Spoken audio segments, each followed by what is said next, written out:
Hello, my chicklets. Thank you for stopping by. Today is our last short story by Edupunk Noob, and Wednesday will be our last story for the month. Before we jump into that, I just wanted to talk about why I chose this specific story. Earlier in the month was Rosh Hashanah, which is a Jewish holiday, and later in the month, in just a few days, will be Yom Kippur. There aren't a lot of stories that I have found about Jewish holidays, and even when I do find them, they are typically Hanukkah stories, which is what this one is. I wanted to do a story that talked about Judaism just to, celebrate and tell them that we are here and supportive of them. So without further ado, let me jump into Sides Celebrate Hanukkah, one of the first stories Edupunk Noob posted on AO3. It's the first night of Hanukkah, and the family has gathered in the mindscape to celebrate. After eating far too many latkes, the candles are lit, and they're all settled in to play dreidel.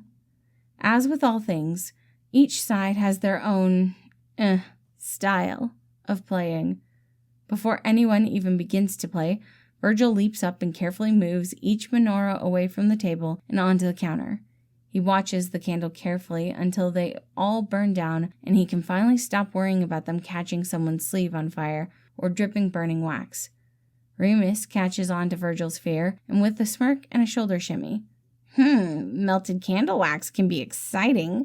And if you squint, these candles kind of look like... Janice quickly shuts him up at the look on Thomas's face. Okay, fine. Let's just play. Remus grumbles once Janice lowers his hand.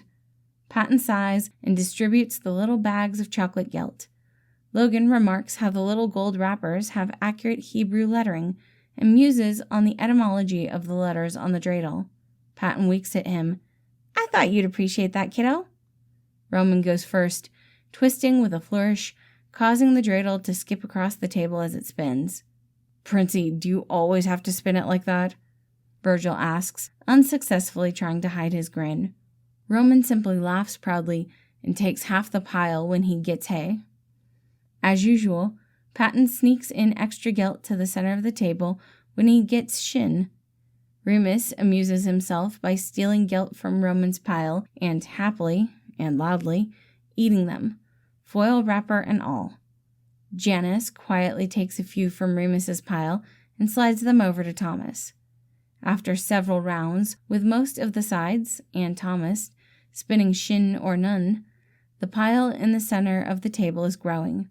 Patton is getting excited because he knows that whoever is next to get Gimel is sure to be happy.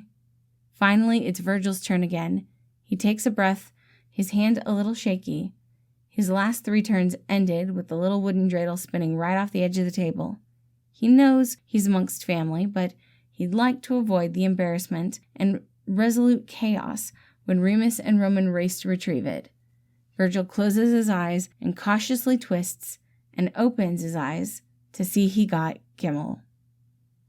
Like I said, this was a very short story, but I think it's a really cute one.